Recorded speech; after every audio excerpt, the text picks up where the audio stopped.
ದಿಲ್ಲಿಯಲ್ಲಿ ಮಾಡಿದ ತಪ್ಪಿಗೆ 3 ಪ್ರತಿಭಾವಂತರು ಜೀವ ಕಳೆದುಕೊಂಡ್ರು. ಭಾರತದ ಯುವ ಜನರ ಇಂತಹ ದುರಂತದ ಕಥೆಗಳು ಅದು ಎಷ್ಟಿವೆ. ಒಂದು ಕಡೆ ಸುಳ್ಳು ದ್ವೇಷ ಅವರಲ್ಲಿ ತುಂಬಿ ಅವರನ್ನ ಹಿಂಸೆಗೆ ತಳ್ಳುವಂತ ರಾಜಕಾರಣ ಮೆರಿತಾ ಇದೆ. ನಮ್ಮ ಶಿಕ್ಷಣ ಸಂಸ್ಥೆ ಅದು ಎಷ್ಟು ಗಬ್ಬೆದು ಹೋಗಿದೆ ಅಂತ ಅಂದ್ರೆ ಕಾಲೇಜು ವ್ಯಾಸಂಗ ಪ್ರಯೋಜನವಾಗ್ತಾ ಇಲ್ಲ ಅಂತ ಕೋಚಿಂಗ್ ಹೋಗ್ತಾ ಇದ್ದಾರೆ. ಅಲ್ಲಿ ಲಕ್ಷ ಕೊಟ್ಟು ಮೋಸ ಹೋಗ್ತಾ ಇದ್ದಾರೆ.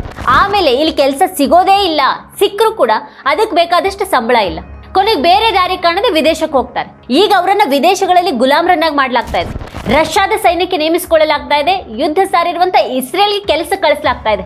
ಅಷ್ಟು ಮಾತ್ರ ಅಲ್ಲ, ಮ್ಯಾನ್ಮಾರ್ನಿಂದ ಕಾಂಬೋಡಿಯಾದವರೆಗೆ ಭಾರತದ ಯುವಕರಿಂದ ಸೈಬರ್ ಅಪರಾಧ ಮಾಡಿಸಲಾಗ್ತಾ ಇದೆ. ಎಂತ ಹೀನಾಯ ಪರಿಸ್ಥಿತಿಯಲ್ಲಿದ್ದಾರೆ ಈ ದೇಶದ ಯುವ ಜನ ಅಂತ ಖ್ಯಾತ ಪತ್ರಕರ್ತ ರವೀಶ್ ಕುಮಾರ್ ಮಾಡಿರುವಂತಹ ಒಂದು ವಿಶ್ಲೇಷಣೆ ಇಲ್ಲಿದೆ. ಅದನ್ನ ವಿವರವಾಗಿ ಇವತ್ತಿನ ಈ ವಿಡಿಯೋದಲ್ಲಿ ಹೇಳ್ತೀವಿ. ಆದ್ರೆ ಅದಕ್ಕೂ ಮುನ್ನ ನೀವಿನ್ನು ನಮ್ಮ ಚಾನೆಲ್ನ ಸಬ್ಸ್ಕ್ರೈಬ್ ಮಾಡಿಲ್ವಾ? ಹಾಗಾದ್ರೆ ಈಗಲೇ ಈ ವಿಡಿಯೋ ಕೆಳಗೆ ಕಾಣ್ತಾ ಇರುವಂತಹ ಸಬ್ಸ್ಕ್ರೈಬ್ ಬಟನ್ ಹಾಗೆ ಪಕ್ಕದಲ್ಲಿರುವಂತಹ ಬೆಲ್ ಐಕಾನ್ನ ಪ್ರೆಸ್ ಮಾಡಿಬಿಡಿ. ವಾರ್ತಾ ಭಾರತಿಯನ್ನ ಪ್ರೋತ್ಸಾಹಿಸಿ ಬೆಂಬಲಿಸಿ. ಈಗ ಇವತ್ತಿನ ವಿಷಯಕ್ಕೆ ಬರೋಣ. ದಿಲ್ಲಿ ಕೋಚಿಂಗ್ ಸಂಸ್ಥೆಯಲ್ಲಿ ಆಗಿರುವಂತಹ ಅವಘಡ ಇಡೀ ದೇಶವನ್ನೇ ಬೆಚ್ಚಿ ಬೀಳಿಸಿದೆ. ಈ ದೇಶದ ಯುವಕರು ಮೂರ್ಖರನ್ನ ತಯಾರಿಸುವಂತಹ ಕೋಚಿಂಗ್ ಫ್ಯಾಕ್ಟರಿಗಳಿಗೆ ಕಚ್ಚಾ ವಸ್ತುಗಳ ತರ ಬಳಕೆ ಆಗ್ತಾ ಇದ್ದಾರೆ. ಒಂದ್ ಕಡೆ ಸರ್ಕಾರಿ ನೌಕರಿ ಅಂತೂ ಇಲ್ಲವೇ ಇಲ್ಲ, ಇನ್ನೊಂದ್ ಕಡೆ ನೌಕರಿ ಹುಡುಕೋದ್ರಲ್ಲಿಯೇ ತಮ್ಮ ವಯಸ್ಸು ಹಾಗೂ ಮನೆಯ ದುಡ್ಡು ಎರಡನ್ನ ಈ ದೇಶದ ಯುವ ಜನರು ಕಳೆದುಕೊಳ್ತಾ ಇದ್ದಾರೆ. ಏನನ್ನ ಓದಿದಾರೋ ಅದ್ರ ಎಕ್ಸ್ಪೈರಿ ದಿನಾಂಕ ಮೊದಲೇ ತೀರ್ಮಾನ ಆಗ್ಬಿಟ್ಟಿರುತ್ತೆ.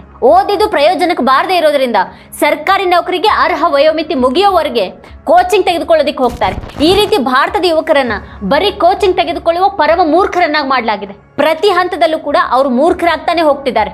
ಕೋಚಿಂಗ್ ಯಾಕೆ ಇಲ್ಲಿ ಬೇಕಾಗುತ್ತೆ ಅಂತಂದ್ರೆ ಕ್ಲಾಸಿನಲ್ಲಿ ಓದಿರೋದೇ ಬೇರೆ ಆಗಿರುತ್ತೆ, ಕೆಲಸಕ್ಕೆ ಬರೀಬೇಕಾದಂಥ ಪರೀಕ್ಷೆನೇ ಬೇರೆ ಆಗಿರುತ್ತೆ. ಹಾಗಾಗಿ ಅವರ ಅಂತಿಮ ಕನಸು ಕೋಚಿಂಗ್ ತೆಗೆದುಕೊಳ್ಳೋದೇ ಆಗ್ಬಿಡುತ್ತೆ. ಅಂತೂ ಕಾಲೇಜ್ ಓದೋದು ಕೂಡ ಆಗಬೇಕು, ಇತ್ತ ಕೋಚಿಂಗ್ ತೆಗೆದುಕೊಳ್ಳೋದು ಕೂಡ ತಪ್ಪೋದಿಲ್ಲ. ಕೋಚಿಂಗ್ನಿಂದ ಎಲ್ಲನೂ ಸರಿ ಹೋಗುತ್ತೆ ಅಂತ ನಂಬುವಂಥ ಸ್ಥಿತಿಗೆ ಅವ್ರು ಬಂದು ಬಿಟ್ಟಿದ್ದಾರೆ. ದೇಶದಲ್ಲಿ ಶಿಕ್ಷಣಕ್ಕೆ ಬಜೆಟ್ ಹಂಚಿಕೆ ತೀವ್ರ ಕಡಿಮೆ ಆಗ್ತಾ ಇದೆ. 500 ಟಾಪ್ ಕಂಪನಿಗಳಲ್ಲಿ ಇಂಟರ್ನ್ಶಿಪ್ ಅವಕಾಶ ಅಂತ ಹೇಳಿ ಉದ್ಯೋಗದ ಭ್ರಮೆಯನ್ನು ಮೂಡಿಸಲಾಗ್ತಿದೆ. ದೆಹಲಿಯಲ್ಲಿ 3 IAS ಆಕಾಂಕ್ಷಿಗಳು ಕೋಚಿಂಗ್ ಸೆಂಟರ್ ಒಳಗೆ ನುಗ್ಗದಂಥ ನೀರಲ್ಲಿ ಮುಳುಗಿ ಸಾವನ್ನಪ್ಪಿದ ಬಳಿಕ ವಿದ್ಯಾರ್ಥಿಗಳ ಪ್ರತಿಭಟನೆ ನಡೀತಾ ಇದೆ. ಅವರ ಆಕ್ರೋಶ ತೀವ್ರ ತರದ್ದಾಗಿದೆ. ಅದು ತಮ್ಮ ಜೊತೆಯ ವಿದ್ಯಾರ್ಥಿಗಳನ್ನ ಕಳೆದುಕೊಂಡಿರೋದಕ್ಕಾಗಿ ಮಾತ್ರ ಅಲ್ಲ, ಕೋಚಿಂಗ್ ಸೆಂಟರ್ಗಳು ಮತ್ತು ಕಟ್ಟಡ ಮಾಲೀಕರು ಹಣ ವಸೂಲಿಯಲ್ಲಿ ತೊಡಗಿರೋದ್ರ ಬಗೆಗಿನ ಒಂದು ಆಕ್ರೋಶ ಕೂಡ ಆಗಿದೆ. ಅದು ತಾನ್ಯಾ ಸೋನಿ, ಶ್ರೇಯಾ ಯಾದವ್ ಮತ್ತು ನವೀನ್ ಡೆಲ್ವಿನ್ ಲೈಬ್ರರಿಯಲ್ಲಿ ಓದ್ತಾ ಇದ್ದಾಗ ನೀರಿನಲ್ಲಿ ಮುಳುಗಿ ಸಾವನ್ನಪ್ಪಿದ್ದಾರೆ. ದೇಶದ ರಾಜಧಾನಿ ದೆಹಲಿಯಲ್ಲಿ ಈ ರೀತಿಯೂ ಸಾವು ಸಂಭವಿಸುತ್ತೆ ಅನ್ನೋದನ್ನ ಅರಗಿಸಿಕೊಳ್ಳೋದಕ್ಕೂ ಕೂಡ ಕಷ್ಟ ಆಗ್ತಾ ಇದೆ. ಇನ್ನೊಂದ್ ಕಡೆ ಶಿಕ್ಷಣದ ವ್ಯವಸ್ಥೆಯು ಕೂಡ ಯಾವ ಮಟ್ಟಕ್ಕೆ ಬಂದು ಮುಟ್ಟಿದೆ ಅಂತ ಅಂದ್ರೆ ಕಳೆದ 20 ವರ್ಷಗಳಲ್ಲಿ ಶಿಕ್ಷಣಕ್ಕೆ ಬಜೆಟ್ ಹಂಚಿಕೆ ತೀರಾ ಕಡಿಮೆ ಆಗಿದೆ. ಅಂದ್ರೆ ಇದರ ಅರ್ಥ ಯೂನಿವರ್ಸಿಟಿಗಳು ನಿಷ್ಪ್ರಯೋಜಕವಾಗ್ಬಿಟ್ಟಿವೆ ಮತ್ತು ನೌಕರಿಯ ಹುಡುಕಾಟದಲ್ಲಿ ಕೋರ್ಸ್ ಮುಗಿಸೋದಕ್ಕಾಗಿ ಬರುವಂಥ ಯುವಕರ ದಂಡು ಕೋಚಿಂಗ್ ಸೆಂಟರ್ಗಳ ಹಾಗೇನೆ ಹೆಚ್ಚುತ್ತಾ ಹೋಗುತ್ತೆ. ಜನರ ದುಡ್ಡಿನಿಂದ ನಡೆಯುವಂಥ ಯೂನಿವರ್ಸಿಟಿಗಳಲ್ಲಿ ಸರ್ಕಾರದವರು ಬರೀ ತಮ್ಮ ಜನರನ್ನ ಕುಲಪತಿ ಮಾಡೋದು ನಡೀತಾ ಇದೆ. ಇದೆಲ್ಲವನ್ನ ತಿಳಿದಿರುವಂಥ ವಿದ್ಯಾರ್ಥಿಗಳ ಪ್ರತಿಭಟನೆ, ಅವ್ರ ಸಿಟ್ಟು ಕೇವಲ ಒಂದು ವಿಷಯದ ವಿರುದ್ಧ ಮಾತ್ರ ಅಲ್ಲ. ಶಿಕ್ಷಣಕ್ಕಾಗಿ ಸರ್ಕಾರ ಇಡುವಂಥ ಹಣ ಕಡಿಮೆ ಆಗ್ತಾ ಇರುವಂಥ ಹೊತ್ತಿನಲ್ಲೇ ಶಿಕ್ಷಣಕ್ಕಾಗಿ ಜನಸಾಮಾನ್ಯರು ಮಾಡುವಂಥ ವೆಚ್ಚ ತೀವ್ರವಾಗಿ ಬೆಳೀತಾನೆ ಇದೆ. ಸ್ಕೂಲ್ನಿಂದ ಹಿಡಿದು ಕಾಲೇಜ್ವರೆಗೆ, ಟ್ಯೂಷನ್ನಿಂದ ಹಿಡಿದು ಕೋಚಿಂಗ್ನವರೆಗೆ ಜನರ ಶಿಕ್ಷಣದ ಬಜೆಟ್ ಸಿಕ್ಕಾಪಟ್ಟೆ ಹೆಚ್ಚಾಗಿದೆ. ಸರ್ಕಾರದ ಜನ ಶಿಕ್ಷಣದ ಭಾರತೀಕರಣವನ್ನು ಮಾಡುವಂಥ ಹೆಸರಲ್ಲಿ ಇಡೀ ದೇಶದ ಸಮಯವನ್ನು ಹಾಳು ಮಾಡ್ತಾ ಇದ್ದಾರೆ. ದೊಡ್ಡ ಕಂಪನಿಗಳಲ್ಲಿ ಇಂಟರ್ನ್ಶಿಪ್ ಅವಕಾಶ ಅಂತ ಬಜೆಟ್ನಲ್ಲಿ ಹೇಳಿದ ಕೂಡಲೇ ಅದು ದೊಡ್ಡ ಹೆಡ್ಲೈನ್ಗಳಲ್ಲಿ ಬರುತ್ತೆ. ಭಾರತದಲ್ಲಿ 25 ಲಕ್ಷ ಕಂಪನಿಗಳಿವೆ, ಆದರೆ 500 ಕಂಪನಿಗಳಲ್ಲಿ ಇಂಟರ್ನ್ಶಿಪ್ ಅಂತ ಸರ್ಕಾರ ಹೇಳುತ್ತೆ.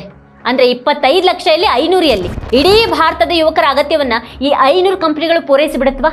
ಈ ವಿಚಾರವನ್ನ ಘೋಷಿಸುವಾಗ್ಲಂತೂ ಹಣಕಾಸು ಸಚಿವೆ ಭಾರೀ ಕ್ರಾಂತಿಕಾರಿ ಯೋಜನೆ ಅನ್ನುವಂತೆ ಅದನ್ನ ಬಿಂಬಿಸಿದೆ. ಕಳೆದ ಕೆಲವು ವರ್ಷಗಳಿಂದ ಮೋದಿ ಸರ್ಕಾರ ಏನನ್ನ ಮಾಡ್ತಾ ಬಂತು ಅನ್ನೋದು ಎಲ್ರಿಗೂ ಗೊತ್ತಿದೆ.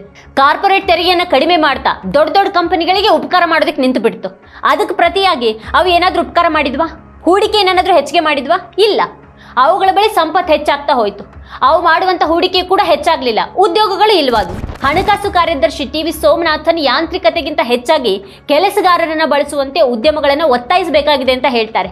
ಆದ್ರೆ ಹಣಕಾಸು ಸಚಿವೆ 500 ಕಂಪನಿಗಳಲ್ಲಿ ಮಾತ್ರ ಇಂಟರ್ನ್ಶಿಪ್ ಅವಕಾಶ ಅಂತ ಹೇಳ್ತಾರೆ. ಹಾಗಾದ್ರೆ ಈ 500 ಕಂಪನಿಗಳೇ ದೇಶದ ಯುವಕರಿಗೆ ಬೇಕಾದದ್ದನ್ನೆಲ್ಲ ಕೊಡಬಲ್ವಾ? ನಿಜವಾಗಿ ಉದ್ಯೋಗ ಸಿಗ್ತಾ ಇದೆಯಾ?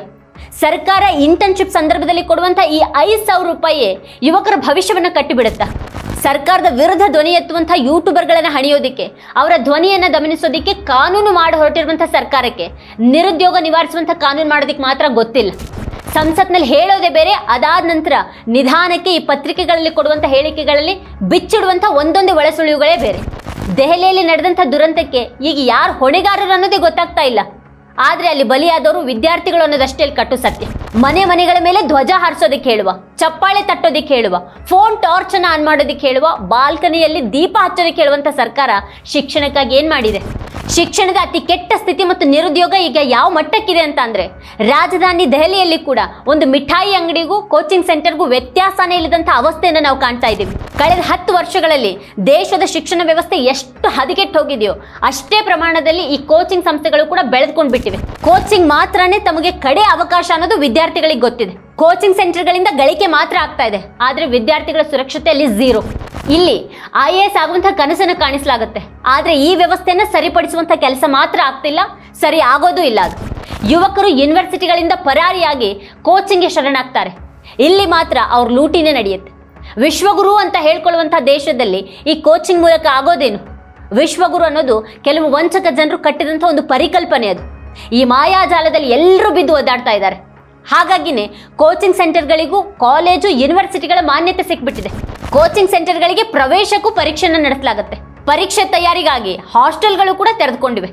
ಕೋಚಿಂಗ್ ಅನ್ನುವಂಥ ತಂತ್ರದಲ್ಲಿ ಈ ರೀತಿ ಒಂದು ಗಳಿಕೆಯ ಜಾಲನೇ ನಿರ್ಮಾಣ ಆಗ್ಬಿಟ್ಟಿದೆ. Kerala civil service academy website ಪ್ರಕಾರ 2005ರಿಂದ ಅಕಾಡೆಮಿ ನಡೀತಾ ಇದೆ. ರಾಷ್ಟ್ರ ಮಟ್ಟದ ವಿವಿಧ ಪರೀಕ್ಷೆಗಳಿಗಾಗಿ ಯುವಕರಿಗೆ ಉಚಿತ ತರಬೇತಿ ನೀಡೋದು ಇದರ ಕೆಲಸ. AAP ಕೂಡ ಉಚಿತ ಕೋಚಿಂಗ್ ಯೋಜನೆಯನ್ನು ಶುರು ಮಾಡಿದೆ. UPSC ಇಂದ ಹಿಡಿದು ನೀಟ್ ವರೆಗೂ ಉಚಿತ ಕೋಚಿಂಗ್ ಅನ್ನು ನೀಡುತ್ತೆ. ಜಾಮಿಯಾ ಮಿಲಿಯಾ ಇಸ್ಲಾಮಿಯಾದ ರೆಸಿಡೆನ್ಷಿಯಲ್ ಕೋಚಿಂಗ್ ಅಕಾಡೆಮಿಯಲ್ಲಿ UPSC ಕೋಚಿಂಗ್ ಅನ್ನು ಉಚಿತವಾಗಿ ನೀಡಲಾಗ್ತಿದೆ. ಜಾರ್ಖಂಡ್ನಲ್ಲಿಯೂ ಮುಖ್ಯಮಂತ್ರಿ ಶಿಕ್ಷಣ ಪ್ರೋತ್ಸಾಹ ಯೋಜನೆ ಇದೆ. ಅದು ಕೂಡ ಕೋಚಿಂಗ್ ಸೌಲಭ್ಯವನ್ನು ಉಚಿತವಾಗಿ ಕೊಡುತ್ತೆ. ಅಂದ್ರೆ ಕೋಚಿಂಗ್ ಅನ್ನೋದ್ರಿಂದ ಬಿಡುಗಡೆ ಅನ್ನೋದಂತೂ ಇಲ್ಲವೇ ಇಲ್ಲ. ಕೋಚಿಂಗ್ ಮೂಲಕ ಕಮಾಯಿ ಇತ್ಯಾದಿಗಳ ಬಗ್ಗೆ ಹೇಳೋದ್ರಿಂದಲೂ ಕೂಡ ಇಲ್ಲಿ ಉಪಯೋಗನೂ ಏನಿಲ್ಲ. ಎಂಥ ಕೆಟ್ಟ ಸ್ಥಿತಿ ಇದೆ ಅಂತ ಅಂದ್ರೆ ವಿರೋಧಿಸೋದಿಕ್ಕೂ ಕೂಡ ಆಗದೆ ಅದನ್ನು ನಾವು ಒಪ್ಕೊಳ್ಬೇಕಾಗಿದೆ. ಕೋಚಿಂಗ್ ಸೆಂಟರ್ಗಳ ವ್ಯವಹಾರ ಪಾರದರ್ಶಕವಾಗದೆ ಇದಕ್ಕೆ ಪರಿಹಾರ ಇಲ್ಲ. ಸೆಂಟ್ರಲ್ ಕನ್ಸ್ಯೂಮರ್ ಪ್ರೊಟೆಕ್ಷನ್ ಅಥಾರಿಟಿ ಕಳೆದ ವರ್ಷ ದಾರಿ ತಪ್ಪಿಸುವಂತ ಜಾಹೀರಾತನ್ನು ಪ್ರಕಟಿಸಿದ್ದಕ್ಕಾಗಿ ಖಾನ್ ಸ್ಟಡಿ ಗ್ರೂಪ್ಗೆ 5 ಲಕ್ಷ, ಹಾಗೆ ಚಾಹಲ್ ಅಕಾಡೆಮಿಗೆ 1 ಲಕ್ಷ, ಬೈಜೂಸ್ IASಗೆ 10 ಲಕ್ಷ ಹಾಗೂ ರಾವ್ IASಗೆ 1 ಲಕ್ಷ ದಂಡ ವಿಧಿಸಿತ್ತು. ಆದ್ರೆ ಇದೆಲ್ಲದರ ಹೊರತಾಗಿಯೂ ಕೋಚಿಂಗ್ ಕಾರ್ಬಾರ್ ಬಹಳ ಜೋರಾಗಿನೇ ನಡೀತಾ ಇದೆ. ಕೋಚಿಂಗ್ ಸಂಸ್ಥೆಗಳು ಕಾನೂನಿಗಿಂತ ಮೇಲಿರುವಂತೆ ಆಗಿರೋದು ಹೇಗೆ ಅನ್ನೋದೇ ಈಗಿನ ದೊಡ್ಡ ಪ್ರಶ್ನೆ. ಸರ್ಕಾರ ಕೋಚಿಂಗ್ ಸೆಂಟರ್ಗಳಲ್ಲಿನ ವ್ಯವಹಾರಗಳ ಮೇಲೆ ಯಾಕೆ ಕಣ್ಣಿಡೋದಿಲ್ಲ? ಯಾಕೆ ಕಾರ್ಯಾಚರಣೆಯನ್ನು ನಡೆಸೋದಿಲ್ಲ? ದೇಶದ ಒಂದು ಯಾವುದೇ ಶಹರದಲ್ಲೂ ಕೋಚಿಂಗ್ ಸೆಂಟರ್ಗಳ ಆಟ ಬಹಳ ಜೋರಾಗಿನೇ ನಡೆಯುತ್ತೆ. ಮಾಮೂಲಿ ಇಂಗ್ಲಿಷ್ ಕಲಿಯೋದಕ್ಕೂ ಕೂಡ ಜನ ಕೋಚಿಂಗ್ ಸೆಂಟರ್ಗಳಿಗೆ ಲಕ್ಷಾಂತರ ಸುರಿತಾ ಇದ್ದಾರೆ. ಇದು ನಮ್ಮೆಲ್ಲರನ್ನ ಸಿಲುಕಿಸಿ ಬಿಟ್ಟಿರುವಂಥ ಒಂದು ಚಕ್ರವ್ಯೂಹ.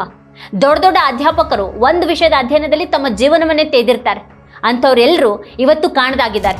ಇವತ್ತು ಕೋಚಿಂಗ್ ನೀಡುವಂಥ ವಂಚಕ ಬಂದು ಚಾನೆಲ್ಗಳಲ್ಲಿ ಸಂದರ್ಶನ ಕೊಡ್ತಾನೆ, ತನ್ನನ್ನು ತಾನು ಹೀರೋ ಅಂತ ತೋರಿಸ್ಕೊಳ್ತಾನೆ. ಪ್ರತಿ ವಿಷಯದ ಬಗ್ಗೆ, ಪ್ರತಿ ನಾಯಕನ ಬಗ್ಗೆ ಆತ ಮಾತಾಡ್ತಾನೆ.